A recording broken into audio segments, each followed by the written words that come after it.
نحمده ونصلي على رسوله الكريم اما بعد فاعوذ بالله من الشيطان الرجيم بسم الله الرحمن الرحيم قال الله تبارك وتعالى يا أيها الذين آمنوا اتقوا الله وقولوا قولا سديدا وقال النبي صلى الله عليه وسلم أنا حظكم من الأنبياء وأنتم حظي من الأمم وقال في مقام آخر أنا آخر الأنبياء وأنتم آخر الأمم او كما قال علیہ الصلاۃ والسلام۔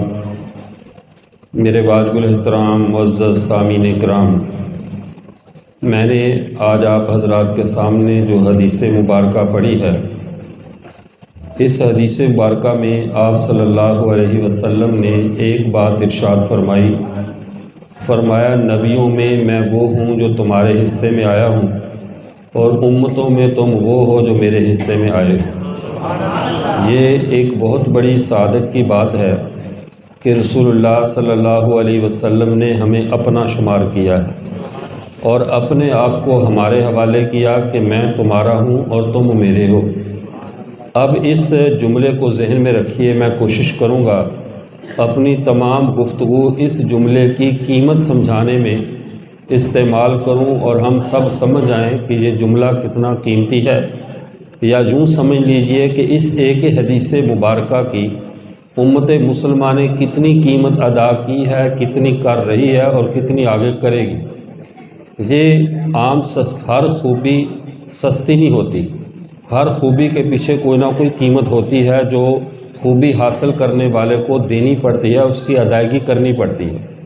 اگر آج ہمیں یہ خوبی ملی ہے کہ ہم محمد عربی صلی اللہ علیہ وسلم کے حصے میں آئے ہیں، اللہ تعالیٰ نے ہم سے کتنی طاقتور قومیں تھیں جو پہلے گزر گئیں، کتنے ذہین لوگ تھے جو پہلے گزر گئے، کتنے حسن و جمال اور سلطنت والے لوگ تھے، لیکن اگر اللہ نے ہمارا انتخاب اس کام کے لیے کیا ہے کہ تم اللہ کے آخری نبی محمد عربی صلی اللہ علیہ وسلم کی امت کا حصہ بنو گے، ان کے ماتحت ہوگے، یا یوں کہہ لیجئے تمہاری اگر کوئی پہچان ہوگی تو محمد پہچان ہوگی، اور محمد کی اگر کوئی پہچان ہوگی تو تم لوگ ہوگے۔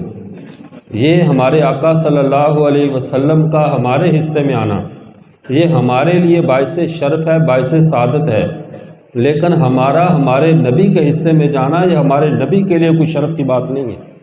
ہمارے پیارے پیغمبر صلی اللہ علیہ وسلم کے حصے میں تو سارے انبیاء ہیں، سارے نبیوں کو نبوت جو ملی ہے وہ ہمارے آقا کا فیض ہے۔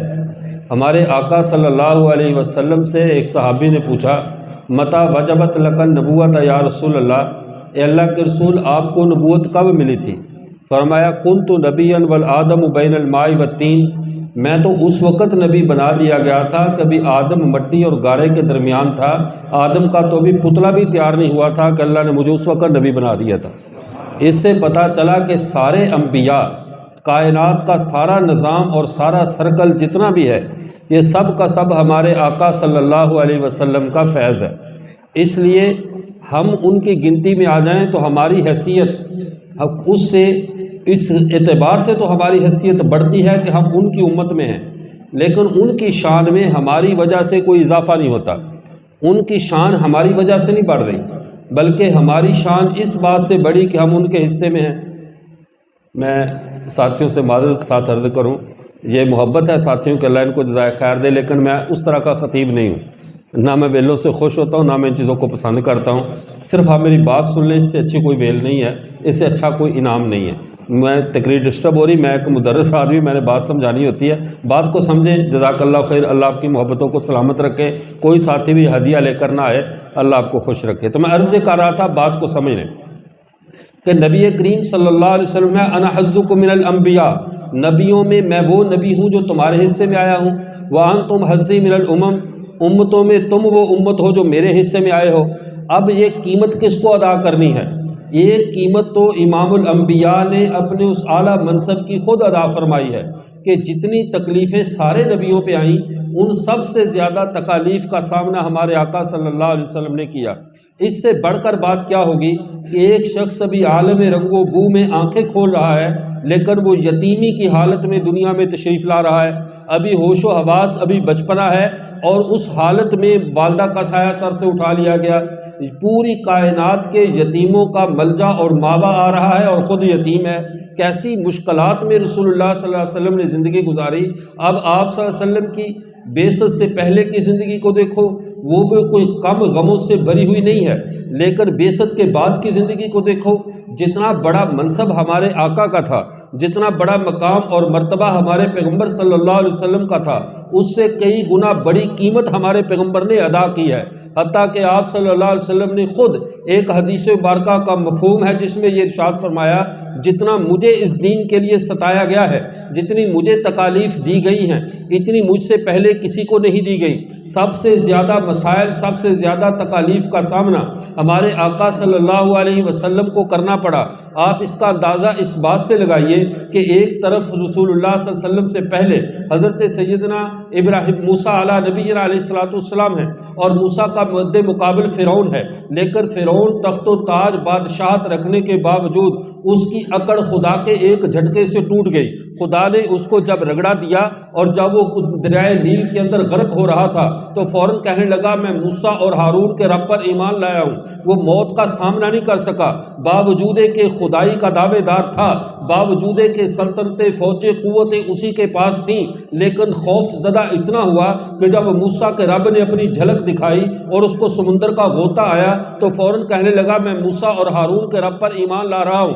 اتنی بات بھی برداشت نہ ہوئی کہ موت کا تو دلیروں کی طرح سامنا کر لیتا۔ یہ حضرت موسیٰ کا مد مقابل تھا، حضرت موسیٰ کو تکلیف دینے والا تھا، ان کی قوم کو اذیتوں میں مبتلا کرنے والا تھا، لیکن جب موت کا جھٹکا آیا فوراً کہنے لگا میں موسیٰ اور ہارون کے رب پر ایمان لایا۔ حضرت جبرائیل روح الامین وہاں پر موجود تھے، ان کو اس بات پہ غصہ آ گیا کہ آج تک تو نے نبیوں کا دل دکھایا۔ سنن ترمذی میں حدیث مبارکہ موجود ہے، انہوں نے گارا اٹھا کر اس کے منہ میں ڈال دیا کہ اب تو ایمان لاتا ہے، اس سے پہلے تو نے جو نافرمانیاں کی ہیں کیا تجھے اتنی جلدی چھٹی مل جائے کہ مرتے ہوئے کلمہ پڑھے اور جنت میں چلا جائے؟ میں تجھے کلمہ نہیں پڑھنے دوں گا۔ یہ بعض اللہ والوں کا مقام ناز ہوتا ہے، جن کا جتنا اللہ سے زیادہ قرب ہوگا اس کی باتیں بھی اتنی ہوتی ہیں کہ عوام الناس کو سمجھ میں نہیں آتی۔ جتنا خدا کا قریبی ہے اس کو خدا کی معرفت کی روشنی میں بسا اوقات ایسی بات کر جاتا ہے جو عام بندے کو سمجھ میں نہیں آتی۔ اس کو میں سمجھانے سے پہلے، چونکہ یہ ہمارے معاشرے کا آج کل ایک مسئلہ ہے، ہمارے بزرگوں، ہمارے اولیاء کی انہی عبارتوں کو، انہی باتوں کو لوگوں کو سنا کر گمراہ کیا جاتا ہے، تو اس سے پہلے میں آپ کے بچاؤ کے طور پہ، یا جس کو کہتے ہیں پولیو کا مرض آنے سے پہلے جو پولیو کے قطرے پلائے جاتے ہیں، یا بیماری آنے سے پہلے جو حفاظتی انجیکشن لگائے جاتے ہیں، اس اعتبار سے میں پہلے ہی آپ کو حفاظتی انجیکشن لگا دوں کہ کہیں ایسا نہ ہو کہ کل آپ کے سامنے کوئی بزرگ کی عبارت لے کر آ جائے اور آپ اپنے بڑوں سے بدگمان ہو جائیں۔ تو بات کو سمجھ لیجئے، ہر ایک کا اللہ کے ساتھ الگ معاملہ ہے، ہر ایک کا اللہ کے ساتھ خاص مقام ہوتا ہے، اور وہ مقام ناز ہوتا ہے۔ جیسے حضرت عائشہ رضی اللہ تعالی عنہا، جب ان کا معاملہ بنا، ان پر تہمت لگی اور مدینہ 1 ماہ تک سوگوار رہا، رسول اللہ صلی اللہ علیہ وسلم غمزدہ رہے۔ ایسی حالت میں جب اللہ نے ان کی برات پر قرآن اتارا تو ان کی ماں ام رومان نے کہا اے عائشہ اٹھو اور رسول اللہ صلی اللہ علیہ وسلم کا شکریہ ادا کرو کہ اللہ نے قرآن تمہاری برات میں اتار دیا۔ لیکن حضرت عائشہ بے شک امتیہ بھی ہیں، لیکن ساتھ وہ رسول اللہ کی بیوی بھی تو ہے، بیوی کا مقام ناز بھی ہوتا ہے۔ فوراً کہنے لگی میں سوائے رب کے کسی کا شکریہ ادا نہیں کروں گی، تم سب نے تو مجھ پہ شک کیا تھا، تم سب نے تو خاموشی اختیار کی تھی، کوئی میری حمایت میں نہیں بولا، آج میں اپنے اس رب ہی کا شکریہ ادا کروں گی جب سارے میرا ساتھ چھوڑ چکے تھے، اس رب نے میری برات کو نازل کیا ہے، میں صرف اسی کا شکریہ ادا کروں۔ تو یہ مقام ناز ہے، یہ حضرت عائشہ کو حاصل ہے۔ ہمارے جیسا کوئی اگر یہ بات کہے تو ایمان سے محروم ہو جائے گا، لیکن ان کا مقام ناز ہے۔ ادھر دیکھیے ایک مقام ناز اللہ کے رسول کا ہے، جنگ بدر کا مارکا بپا ہے، دشمن کی فوجیں حملہ آور ہیں، اسلام کی پہلی جنگ ہو رہی ہے، وہ پہلی بابرکت جنگ ہے جس کی آج تمہیدات ہم پوری دنیا میں دیکھ رہے ہیں، ہر جگہ پر ہم اسی جنگ کی جھلکیاں دیکھ رہے ہیں۔ یہ جنگ بدر ختم ہونے والی نہیں ہے، نسلیں آتی رہیں گی جاتی رہیں گی، کفر بھی قیامت تک چلے گا، بدر کے وارث بھی قیامت تک چلیں گے۔ ہم ان جنگوں سے بے حوصلہ ہونے والے نہیں ہیں، نہ میدان چھوڑ کر بھاگنے والے ہیں۔ اب بات کو سمجھیے، اللہ کے نبی صلی اللہ علیہ وسلم دعا فرما رہے ہیں۔ حضرت ابوبکر چونکہ اس مقام پہ نہیں جس مقام پہ اللہ کے نبی رسول اللہ صلی اللہ علیہ وسلم ہیں، اللہ کے رسول کیا فرما رہے ہیں؟ اللہم ان تہلک ھذل اصحابہ فلا یعبد بعدک ابدا، اے اللہ اگر آج کے دن میری یہ جماعت ہلاک ہو گئی، میرے یہ صحابہ آج نہ رہے تو پھر قیامت کی قسم قیامت کی صبح تک اے اللہ تیری کوئی عبادت کرنے والا نہیں ہوگا۔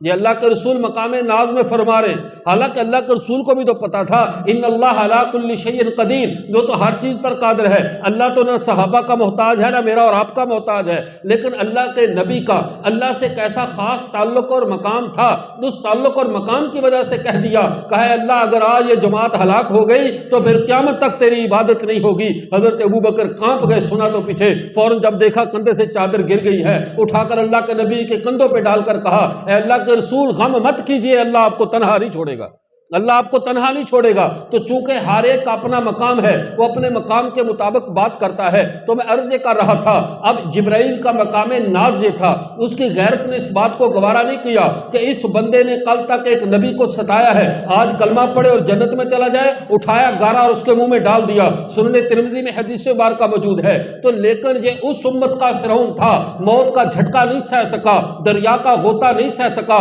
اور کلمہ پڑھنے لگا۔ ادھر دیکھیے رسول اللہ کی امت کے فرعون کو دیکھیے، میدان بدر میں ابو جہل کو کاٹا جا رہا ہے، ابو جہل میدان جنگ میں قتل ہونے کے لیے بڑا پڑا ہے۔ ایک صحابی کاٹنے کو دوڑے، پوچھا فتح ہوئی ہے یا شکست ہوئی ہے؟ انہوں نے کہا اللہ کا نام بلند ہوا، آج لات منات عزا کا نام نیچا ہو گیا ہے، میرے رب کا نام اونچا ہو چکا۔ کہا میں تیرا سر کاٹتا ہوں اے اسلام کے دشمن، اے ابو جہل میں تیرا سر کاٹنے کے لیے آیا ہوں۔ اب اس کے خوف زدہ نہیں ہوا، ڈرا نہیں، پہلی امت کا فرعون ڈر گیا، میرے نبی کا مقابل ڈرا نہیں۔ آگے سے کیا کہتا ہے؟ ذرا گردن کو نیچے سے رکھ کر کاٹنا تاکہ میری گردن ذرا بڑی کٹ جائے، جب سارے سر رکھے ہوں تو سردار کا سر سب سے اونچا نظر آنا چاہیے۔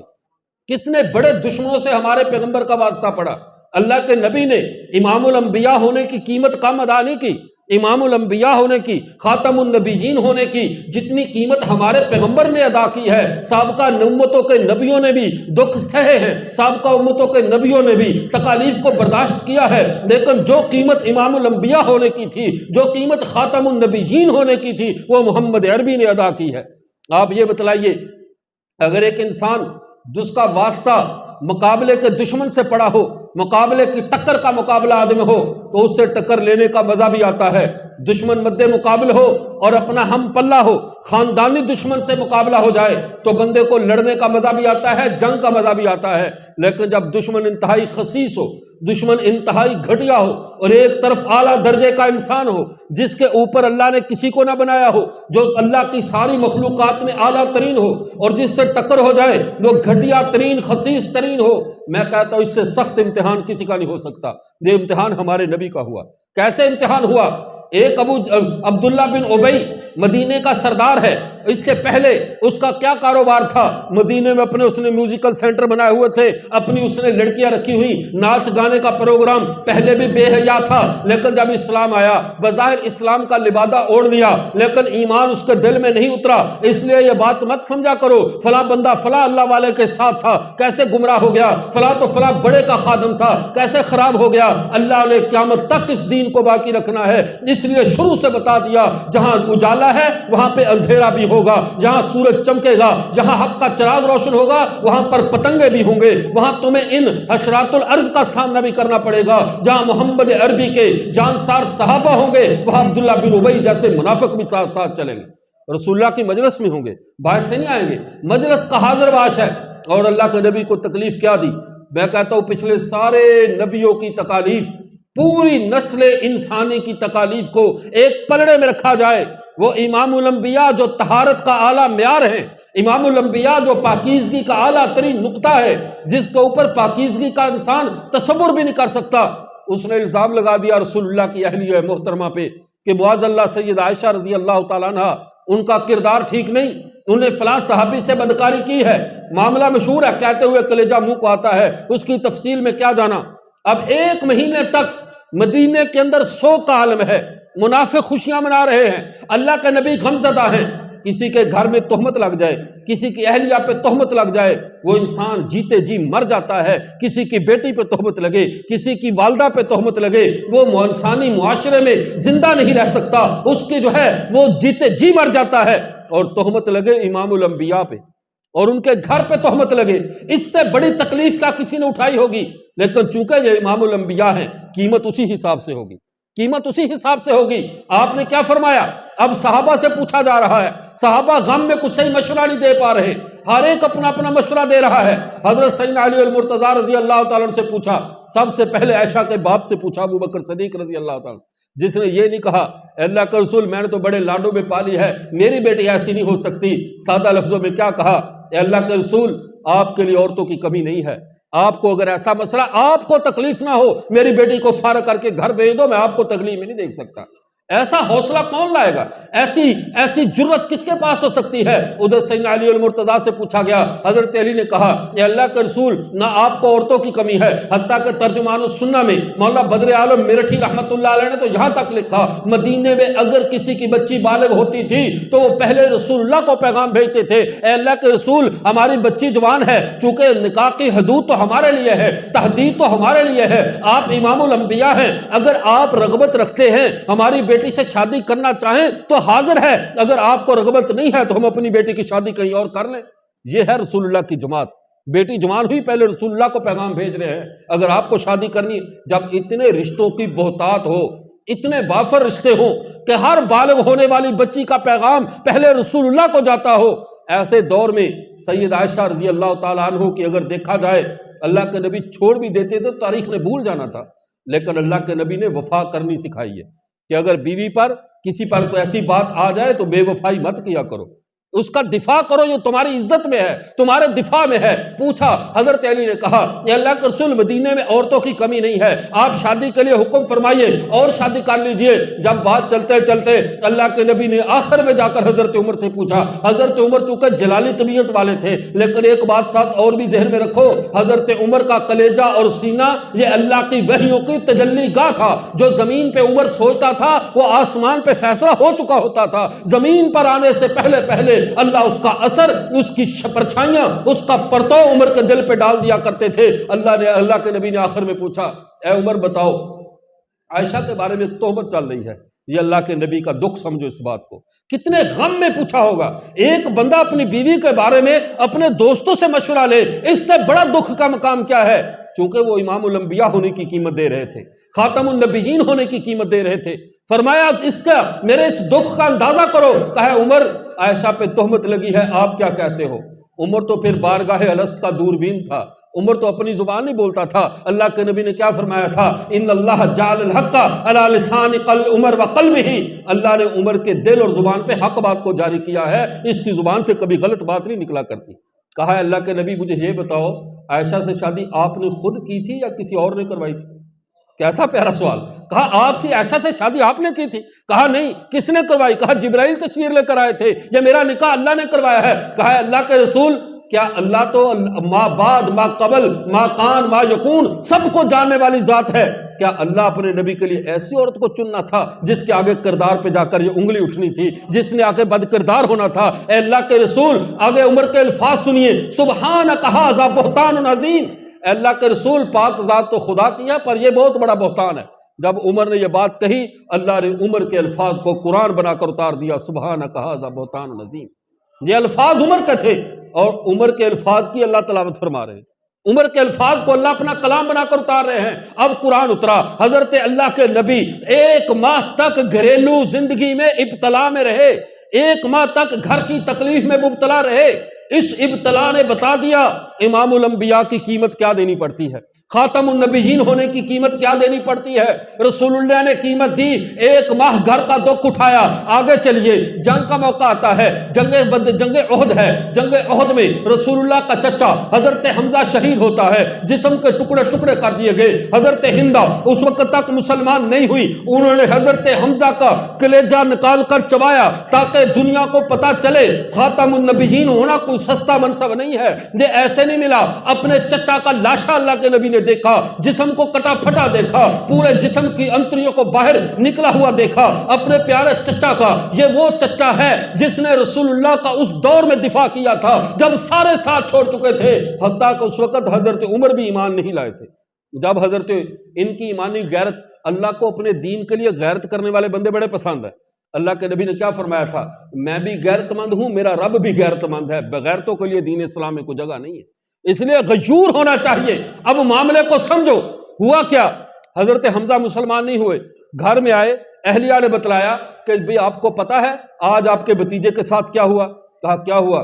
کہا ابو جہل وہ مسجد حرم میں نماز پڑھ رہے تھے، آپ کا بھتیجا عبادت میں مشغول تھا، تو ابو جہل اور ان لوگوں نے جا کر جو ہے وہاں پہ ان کو تکلیف دی، برا بھلا کہا، اوپر گندگی ڈالی ہے۔ یہ شکار کھیل کر آئے تھے، ہاتھ میں وہ کمان پکڑی تھی، مسلمان نہیں تھے۔ صرف اسی غیرت میں کہ میرے بھتیجے کو ستایا گیا، اس وجہ سے کہ وہ کہتا میں اللہ کا نبی ہوں، اس وجہ سے اس کو تکلیف دی گئی، فوراً گئے۔ اور ابو جہل بڑے چودھری تھا، مدینے کا سب سے بڑا سرپنچ تھا، اور جا کر جب بیٹھا اپنے فخر سے واقعہ سنا رہا، آج میں نے محمد کے اوپر کوڑا کرکٹ ڈالا۔ حضرت حمزہ گئے، جا کر ان کے سر پہ وہ اپنی کمان مار کے اس کا لہو لہان کر دیا، کہا خبردار، میرا تیرا دین بے شک ایک ہے، میرا تیرا مذہب ایک ہے، لیکن اگر تو نے میرے بھتیجے کی طرف دوبارہ میری آنکھ سے بھی دیکھا، میں تیرا سر تن سے جدا کر دوں گا۔ اللہ کو یہ ادا اتنی پسند آئی کیونکہ اللہ کے نبی کے لیے کافر کا خون نکالا تھا، خود بھی کافر اور جس کا خون نکالا وہ بھی۔ اب اللہ کی غیر یہ کیسے گوارا کرے؟ میرے نبی کے لیے کوئی ہاتھ اٹھائے، میرے نبی کے لیے کسی کافر کا خون بہائے، اور پھر خود بھی اسی لائن میں رہے، رب نے ادھر سے اٹھا کر محمد کے ساتھ کھڑا کر دیا۔ یہ ایمان کی نعمت حضرت حمزہ کو اس وجہ سے ملی کہ انہوں نے اپنے نبی بھتیجے پہ غیرت کھائی تھی، کافر کا خون بہایا۔ اور جب حضرت عمر اسلام لانے کے لیے آئے تھے نا، تو سارے صحابہ ایک دفعہ ڈر گئے تھے۔ حضرت عمر کی اسلام سے پہلے بھی بڑی دہشت تھی، سارے ڈر گئے اب کیا ہوگا، ہم تو تھوڑے سے ہیں۔ حضرت حمزہ نے آگے سے کیا کہا تھا رسول اللہ کو؟ کہ اللہ کے رسول دروازہ کھلوا دو، اگر تو یہ شرافت سے آیا ہے تو فابیہا، ورنہ اس کی تلوار سے اسی کا سر قلم کر کے میں اسی کے ہاتھوں پہ رکھ دوں گا۔ یہ حضرت حمزہ اس معیار کے تھے، اتنا جس نے رسول اللہ کا ساتھ دیا، حالت کفر میں، حالت اسلام میں، ہر حال میں رسول اللہ کے ساتھ کھڑے ہیں، لیکن اپنے چچا کا کلیجہ چبا ہوا دانتوں سے رسول اللہ اپنی آنکھوں سے دیکھ رہے ہیں، اپنی آنکھوں سے دیکھ رہے ہیں۔ 70 صحابہ شہید ہوئے، حضرت حمزہ کو ساتھ رکھا گیا، اور سب کے ساتھ ایک ایک کر کے حضرت حمزہ کا 70 بار رسول اللہ جنازہ پڑھ رہے ہیں۔ کیوں؟ یہ خاتم النبیین کی قیمت دی جا رہی ہے، یہ امام الانبیاء ہونے کی قیمت دی جا رہی ہے۔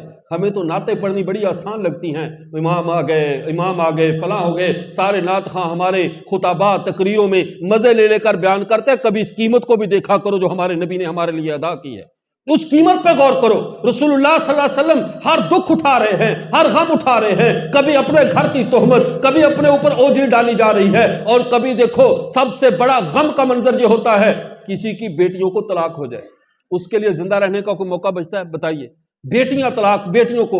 اور جب اللہ کے نبی نے کوہ صفا پہ کھڑے ہو کر کہا تھا لبثت فیکم عمرا هل وجدتمونی صادقا ام کاذبا، بتاؤ مجھے سچا پایا جھوٹا پایا؟ عمر کا ایک حصہ رہا ہوں، سب نے کہا جربنا کا غیر مرہ فما وجدنا فیک الا صدقا، 1000 بار تیرا تجربہ کیا ہے، تو سچا ہی سچا ہے۔ پھر ایک ابو لہب نے کہا تھا جب اللہ کے نبی نے کہا قولوا لا الہ الا اللہ تفلحوا، ایک تو اس کی وہ بات ہے جو بخاری میں ہے، اس نے کیا کہا تھا تبا لک یا محمد علی ھذا جماعتنا، اے محمد معاذ اللہ تیرے ہاتھ ٹوٹ جائیں، تو نے اس لیے ہمیں جمع کیا تھا۔ رب نے قرآن اتار دیا تبت یدا ابی لہب وتب، محمد کا نہیں، ابو لہب تیرے ہاتھ ٹوٹ جائیں۔ اور دوسرا ابو لہب نے ایک اور کرتوت کیا، ان کے بیٹوں کے ساتھ رسول اللہ کی بیٹیوں کی منگنیاں یا حالت کفر کے نکاح ہو چکے تھے، اس نے جاتے ہی کہا کہ جاؤ آج ہی اس رقیہ کو اور زینب کو، جو بھی ان کے نکاح میں رسول اللہ کی بیٹیاں تھیں، کہا آج ہی ان کو فارغ کر دو کہ اس کے باپ نے ہمیں نئے دین کی دعوت دی ہے۔ پہلے دن کی دعوت پہ رسول اللہ کی 2 بیٹیوں کو طلاقیں ہو گئی۔ پتہ چلا امام الانبیاء بننا کتنا قیمتی تھا۔ یہ منصب کوئی ہر بندے کے جگرے کا کام نہیں تھا، ہر ایک کا حوصلہ نہیں تھا۔ یہ اللہ کا نبی قیمتیں دے رہے ہیں، کبھی اپنی بیٹیوں کی طلاقیں دیکھ رہے ہیں، کبھی اپنے چچا کے کلیجے کو چبا ہوا، کلیجے کو پھٹا ہوا دیکھ رہے ہیں، کبھی اپنی اہلیہ پہ تہمت کو دیکھ رہے ہیں، کبھی یہ سارے مسائل دیکھ رہے ہیں۔ حتیٰ کہ جنگ احد میں رسول اللہ صلی اللہ علیہ وسلم کے سر اقدس پہ ایک خود مار دیتا ہے، تلوار مارتا ہے، خود کی کڑیاں آپ کے چہرے انور پہ جو ہے وہ دھنس جاتی ہیں، آپ کے دندان مبارک شہید ہو جاتے ہیں، اللہ کے نبی کا خون گرتا ہے، اللہ کے نبی اس کو اپنے ہاتھوں سے کبھی اپنے کپڑوں سے روک رہے ہیں کہ کہیں ایسا نہ ہو میرے خون کا قطرہ زمین پر گرے اور اللہ کو جلال آ جائے، میری امت کو کہیں تباہ نہ کر دیا جائے، ان لوگوں کو کہیں اللہ کا عذاب نہ آ جائے، میرا خون زمین پہ گرے، زمین پہ کہیں زلزلہ نہ آ جائے۔ اللہ کے رسول غمزدہ کہہ رہے ہیں افسوس ان لوگوں نے اپنے نبی کو نہیں پہچانا، افسوس انہوں نے میرے مقام کو نہیں پہچانا۔ وقت کے نبی ہیں، دندان مبارک شہید ہو رہے ہیں، وقت کے امام ہیں، صحابہ کے جنازے حتیٰ کہ حضرت جعفر طیار میدان جنگ میں شہید ہو رہے ہیں، گھر میں غم کا ماحول ہے۔ اللہ کے رسول کہتے ہیں آل جعفر کے لیے کھانا تیار کر کے بھیجو، آج اس کے گھر میں غم ہے، قدم قدم پہ فاقے۔ جنگ خندق میں دیکھ لیجئے صحابہ پیٹ پہ ایک ایک پتھر باندھ کے کھڑے ہیں، رسول اللہ کے پاس گئے، اے اللہ کے رسول کچھ فرمائیے، کچھ کرم فرمائیے۔ پیٹ سے کپڑا ہٹا کے بتا دیا ایک پتھر باندھ کر نہ بتاؤ، اگر تم میرا امتی ہونے کی قیمت ایک پتھر سے دے رہے ہو، میں امام الانبیاء ہونے کی قیمت 2 پتھروں سے دے رہا ہوں۔ میرے پیٹ پہ 2 پتھر بندھے ہوئے ہیں، ایسے کم سمجھو، یہ تو وہ قیمت تھی جو ہمارے نبی نے ادا کی۔ اب میں بات کو سمیٹتے ہوئے عرض کرتا ہوں، اب اگلی بات کی طرف آئیے۔ یہ تقریر کا پہلا حصہ ہے انا حظک من الانبیاء، نبیوں میں تمہارے حصے کا میں ہوں۔ یہ ساری قیمت کس بات کی تھی کہ تمہارے حصے میں میں ہوں، آخری نبی میں ہوں، میرے بعد کوئی نبی آنے والا نہیں۔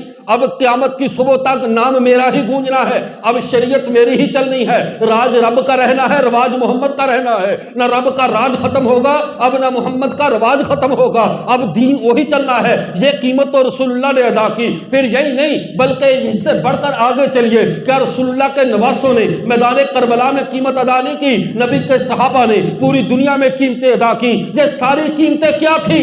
یہ تقریر کا دوسرا جز، دوسرا حصہ، وَأَنْتُمْ حَظِّي مِنَ الْأُمَمِ۔ اگر میں نے نبیوں کا امام ہونے کی قیمت ادا کی ہے تو امتوں کی سرداری کی قیمت تمہیں نہیں دینی پڑے گی؟ امتوں کی سرداری کی قیمت تمہیں دینی ہے، امتوں کی سرداری کا حساب کتاب تم نے بھرنا ہے۔ میں نے تو بھر دیا، میرے تو اللہ کے نبی نے صرف حساب نہیں بھرا بلکہ اس سے بڑھ کر یہ کیا کہ قدم قدم پہ اپنی سرداری کا حق ادا کر دیا۔ سردار کبھی اپنے ماتحتوں کا ہاتھ نہیں چھوڑا کرتے، سردار کبھی اپنے پیچھے آنے والوں کو گمراہ نہیں کیا کرتے، آنے والوں کو کبھی تنہا نہیں چھوڑا کرتے۔ جیسے ایک بکریوں کا ریوڑ چرانے والا جو چرواہا ہے اپنی ایک ایک بکری کی حفاظت کرتا ہے، ایک ایک چیز کی حفاظت کرتا ہے، نبی سے، ہر نبی سے اللہ پہلے بکریاں چرواتے ہیں تاکہ یہ بات مزاج میں آ جائے جیسے چرواہا بکریوں کا حساب رکھتا ہے، پوری امت کی حیثیت اس ریوڑ کی سی ہے جس کی نگہبانی وقت کے نبی نے کرنی ہوتی ہے، اپنی قوم کو سنبھالنا ہوتا ہے۔ رسول اللہ صلی اللہ علیہ وسلم نے قوم کو سنبھالا، پھر یہی نہیں سنبھالا بلکہ جب ہمیں چھوڑ کر دنیا سے جا رہے تھے پردہ فرما رہے تھے، ساتھ یہ نہیں کہا کہ بیٹا اگر بھول جاؤ تو یہ بات وہ بات نہیں، غیر منصوص اجتہادی مسائل میں تو علماء کے پاس جانا ہی جانا ہے، لیکن منصوص مسائل میں یہ بات ذہن میں رکھو۔ فرمایا ترکتکم علی ملۃ لیلھا کنہارھا، میں تمہیں ایسے دین پہ چھوڑ کر جا رہا ہوں جس کے دن تو روشن ہیں ہی ہیں لیکن اس کی راتیں بھی دنوں سے زیادہ روشن ہیں۔ یہ دین اندھا دین نہیں ہے، یہ یہودیوں اور عیسائیوں کی طرح اندھیرے کا دین نہیں ہے، یہ روشن دین ہے جس پہ ہمارے پیغمبر ہمیں چھوڑ کر گئے ہیں۔ اب اگلی بات کو سمجھیے، جہاں پہ اے اللہ کے رسول قیامت تک تو اب ہم نے چلنا ہے، اب اور کوئی نبی آنے والا نہیں۔ اللہ کے رسول نے فرما دیا انا والساعۃ کہاتین، میں اور قیامت ہم دونوں یوں ہیں، میرے بعد اگر کوئی چیز آنے والی ہے جس کا تم نے انتظار کرنا ہے تو وہ صرف قیامت ہے، کوئی اور چیز نہیں ہے۔ کسی نبی کا ہم نے انتظار نہیں کرنا اور نہ ہمیں کسی نئے نبی کا انتظار ہے کہ ہے کسی نئے نبی کا انتظار۔ کسی بھی درجے میں ہمیں نئے نبی کی ضرورت محسوس ہوتی ہے۔ آپ میں سے سارے عقل مند بیٹھے ہیں، آپ میں سے کسی نے آج سنگاپور کے ایئر لائن کا ٹکٹ معلوم کیا؟ کیا ٹکٹ، کیا ریٹ ہے اس کا؟ کسی نے امریکہ کا ٹکٹ معلوم کیا؟ جب جانے نہیں ہے تو پوچھنا کیوں؟ ہمارے دیہاتی کہتے ہیں جس دیہات میں جانا نہیں اس کا راستہ کیوں پوچھنا؟